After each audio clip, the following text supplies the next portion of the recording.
I think the greatest lesson Dad taught us was how to love your wife. And we all kind of looked at him and went, yeah, okay, you win.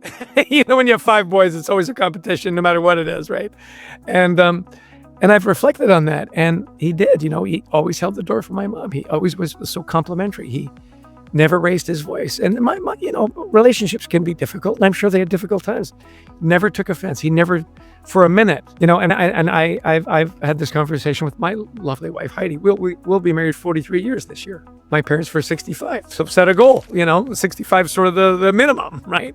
I'll tell her, I said, I grew up learning that one of my jobs as your husband is to never have you doubt for a second how much I love you and how important you are to our family.